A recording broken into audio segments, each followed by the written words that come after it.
Western. Can you do the plot again, or the characters? I think I might even remember this. Okay, so the plot is the head outlaw and his right-hand man have robbed a series of trains, and they're trying to get down to Mexico before anyone catches them. And then they pass through a local town on their way, and a kind of a ambitious young deputy hears that they're there, tries to go stop them, and is of course immediately killed. So the sheriff there, who's not used to dealing with these people, like actual dangerous outlaws, has to round up a posse from town and try and go chase them to avenge the deputy and catch these guys before they get to Mexico. And so one of the people is the saloon owner who is there. It happened, the deputy got shot in his saloon. They were there. So he's going with the sheriff to help. There's also like this mysterious guy in the corner that they just like, you look like you can shoot, and so they're bringing him along. And then later, like a day later, a U.S. Marshal shows up. He's been chasing these guys since, Kansas or something. And then he's like, finally, he's gaining on them. He's caught up a little bit, so he joins this posse.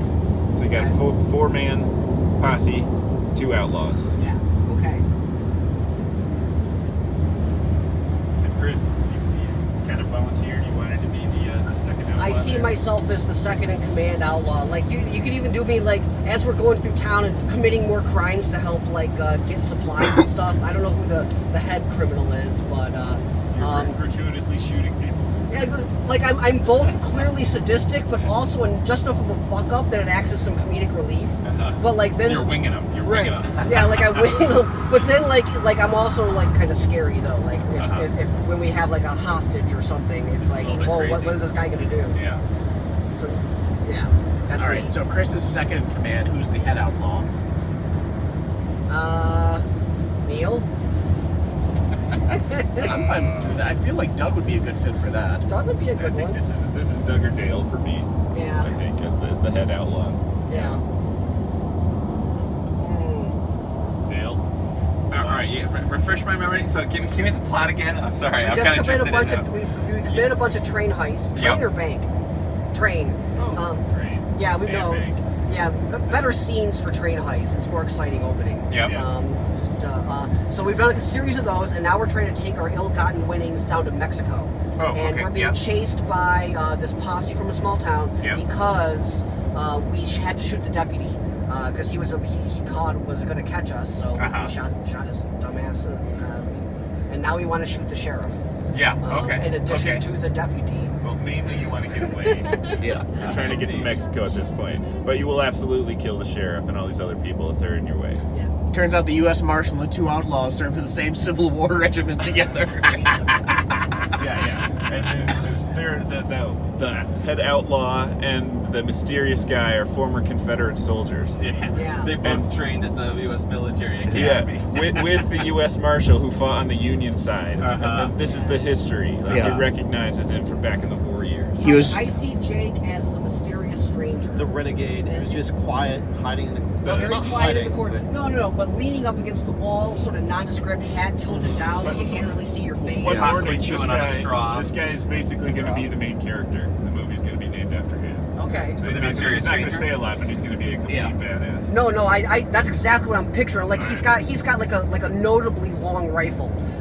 Quiet and mysterious, but very, very skilled. It's very expensive rifle strapped very to his back. expensive, very fancy looking, but it's long. Clearly, this is a guy who likes to who's a sharpshooter. Yeah, and so when he uses that to his advantage. He's a man of few words. Right. Really, if he's such a sniper, why can't he just shoot us in the head? Takes Anyway. too long to reload. It turns out the best rifle of the day still had an effective range of like 200 yards. It took like a minute and a half to load.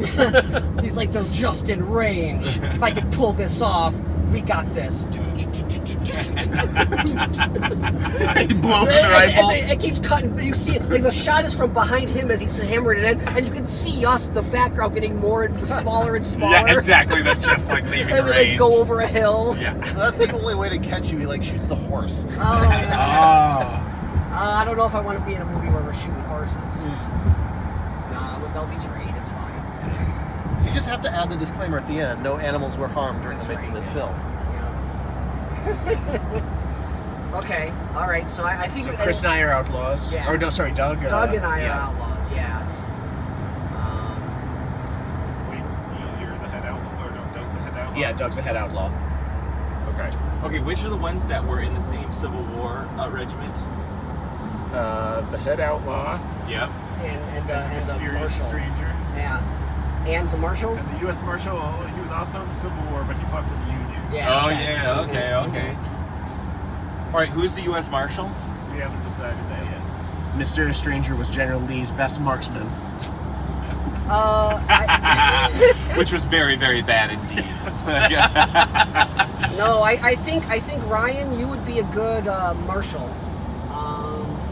Now wait, we still need a sheriff, right? You need a sheriff and the a saloon owner. Yeah. Now I was picturing Neil for saloon. I can I see just that. felt that Yeah. made sense to me, that especially because he's like, yeah, I'm not a soldier, but I know how to shoot, and also like I brew my own beer for the saloon. Yeah. I have my own special strain. And of, it keeps yeast. me ready access to all the prostitutes that are upstairs. And stuff. So that would make Dale the overmatched sheriff. Yeah. Ouch. Wait, from the small town? Yeah. Oh yeah, because the deputy was gonna get or got shot, and I'm trying to avenge his. Okay, how's this for a little bit of a twist? We're gonna say that when the movie starts, you are not shown to be like, you're not start out as the overmatched sheriff. You start off as a sheriff who like is kind of like, strutting through town like you're a badass. He's You're gone. competent locally. He's competent locally. It's only when he's like But- really high profile. Yeah. But has a bit of a chip on his shoulder, bigger than what like the size of like his actual job experience would justify. So then when the criminals roll through town, that's when there's a moment of like, holy shit, do I actually know anything have about what what it's I'm got doing? to. Do I have what Right. it takes? And then you have to dig down and find that that. No, actually, I am Yeah. competent. I was just yeah. Yeah. The opening shot is the sheriff disabusing two local kids' discussion that the Civil War was caused by states' rights. Like, God damn it, we were fighting for slavery. Like, let's just be super clear about this. I'm a white supremacist. Oh, is that going to come in? Is that we're going to be like the outlaws in particular? You have it out for him because it's Doug. I know a white supremacist. Is that going to be part of it? Is this going to be like turn out a whole thing where it's not really like we have some kind of justification for why we're robbing like trains? Like were they white supremacist trains? It's actually a just action. Well, actually, we haven't incorporated Scott yet. Yeah, yeah. I mean, that's true. That's true. We haven't incorporated them. I'm figuring maybe Doug has a good reason to be a criminal, and like maybe he knows that what he's doing is wrong. He doesn't have that. He's not like some secret Boy Scout or anything, but he's not exactly a hardened criminal. I'm the hardened criminal, and Doug is actually as much responsible for reining me in and my sadistic instincts. Not heart of fairly good silver. Some semi-precious. Actually, that could be like the big twist is that like the outlaws are actually the good guys because they're attacking the white supremacists. And, I just feel like we shouldn't make this so that everything they're not criminals. Like basically everything they've done is justified. I think it should just make it where actually they're not the real bad guys. Like you could squint and see, again, like, or understand. at least Doug's not right. I'm like it's again like I probably get killed. I definitely get killed. Yeah. Trying to take the money down. I am a bad guy. Trying to take the money down to Mexico to give to Cesar Chavez's grandfather. Yeah. No. Yeah. There also has to be a scene between the U.S. Marshal and somebody like and Jake, for example, like Jake and I. So I have to still be mad at you from the war, and then you're like, no, because the mysterious stranger is the renegade. He was a deserter. Right. He was like one of your best soldiers, but he's like, but he went to fight. He was a Virginian. he saw how this charge against the battlements up on a hill was going to go. He's like, I ain't dying for you. But we were on opposite sides. He could have been on the same. You're on the same side as Doug. I would say same side as the marshal. Okay. We could do that. Because that's why he's a deserter. Although, and that's why they know each other. I still want the line in there of like people arguing and be like, "War's over. We're on the same side now." There ain't no God in this world, and I ain't dying for him or you. I hate to say this again, bringing it back to the whole subtext we brought in here. Why is Doug fighting for the Confederacy again? Well, because he just happened to live south of the Mason-Dixie line. How about the Marshal is he was a Confederate soldier along with the mysterious stranger. So Doug was on the opposite side of the war from you. Doug was a Union guy. Doug turned outlaw. Yeah, exactly. But you're like, yes, I fought for the Confederacy, but now I'm a U.S. Marshal. So now I'm the Virginian. Right. Like I was conflicted to begin with. Yes. Okay. I didn't own any slaves, but it was my land. So Right. Anyway. Yep.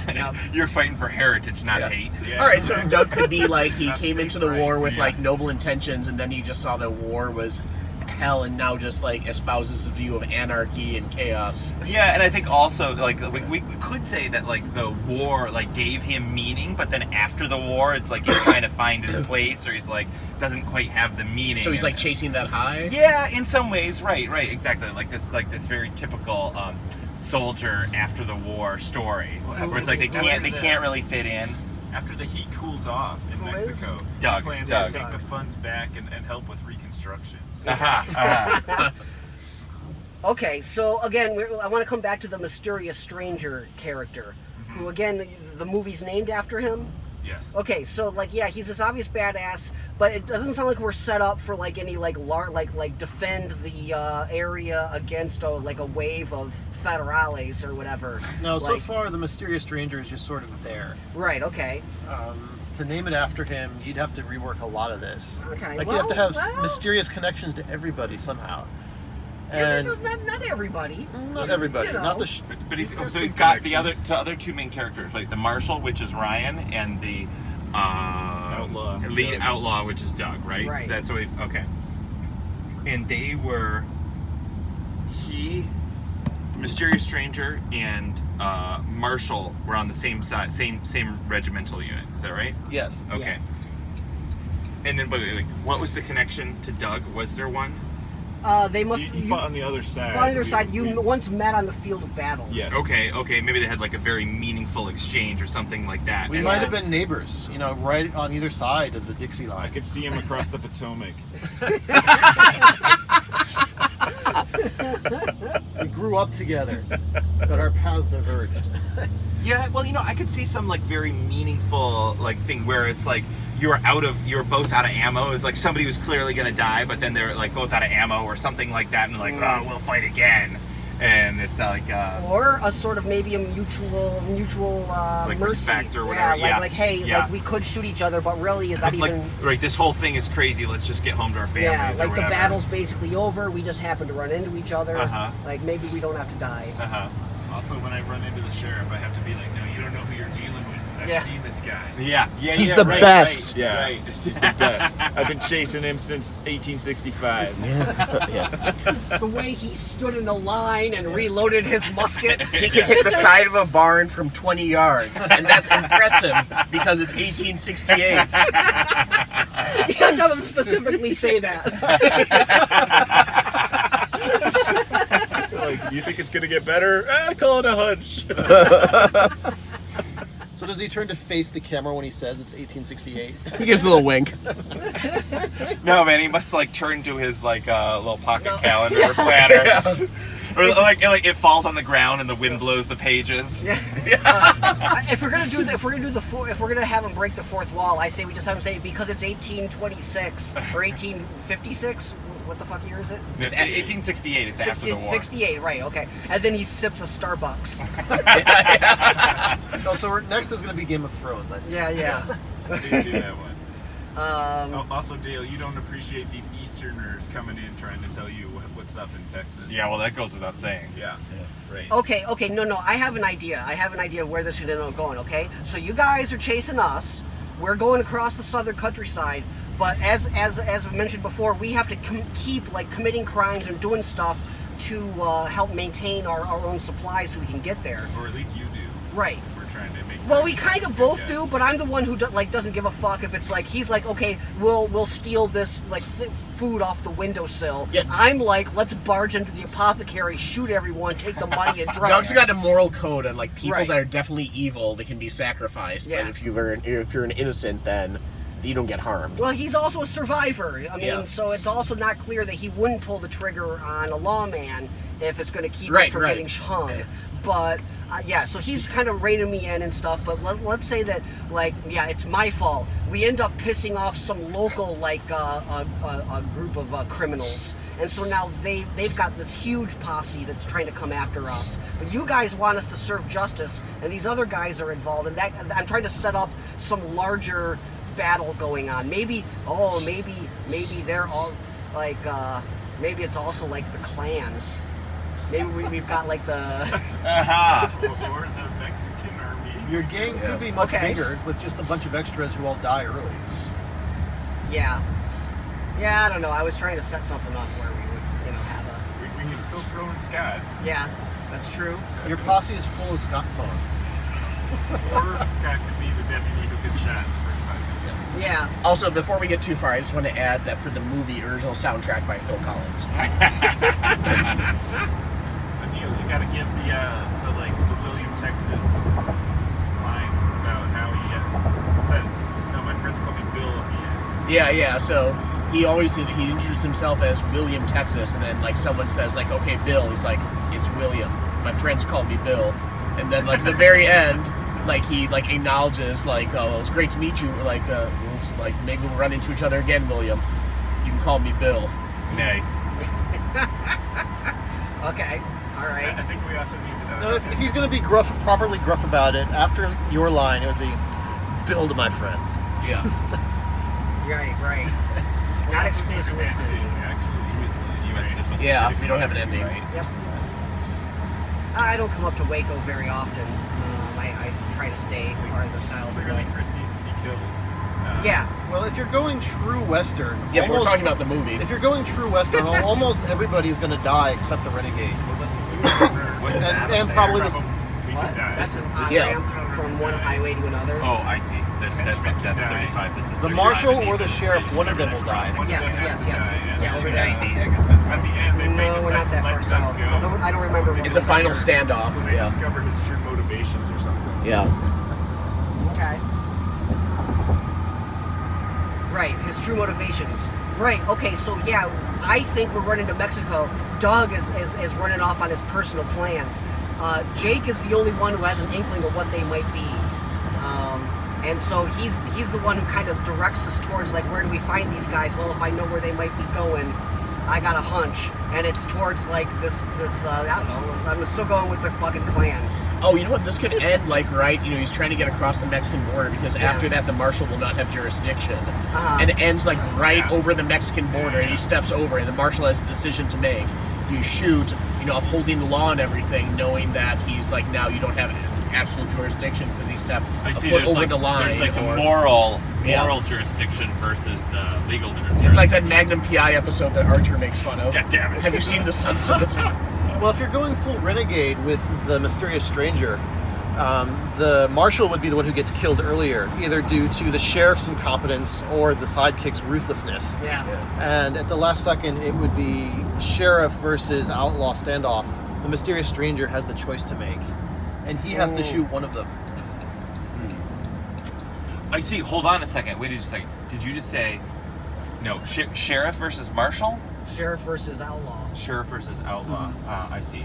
Well, okay. So I was just gonna say that there's like some. Were you guys just saying that there's some symmetry of like the border, like the border escape to like calling back to the Civil War battlefield? Yeah. Yeah, there's gotta be. I see. You could have the sheriff get more and more unhinged throughout the movie, and that's why the renegade decides to make the final decision to shoot the sheriff instead of the outlaw and let him go with the knowing nod. But then under your scenario, Marshall's already dead. Yeah. No, I think that makes sense. That's going to happen like near the midpoint of the chase, where they're going to like start to corner us, and then something happens, something goes wrong. And then the stranger takes the lead. Yeah. Because right up to that point, the marshal had clearly been the one who's like most on top of everything, and like running everyone down is going to lead us to like capture these guys. But then he's gone. Like, who can step up? There would be a big fight scene where the sheriff is getting more and more unhinged. Mm-hmm. I can see that. Well, there are a couple more. What? What's that real tall one? What's the tallest one? Another condo. Condo, Jesus. Yeah. Is that Austin city limit? Yeah, that's The the Austin downtown. skyline. Those are the tallest buildings you can see from here. We'll see him a little bit once we get around this curve. Yeah. Well, eventually we'll get a nice good look. There's one, like the pyramid. Is that behind that big wide one? Cut.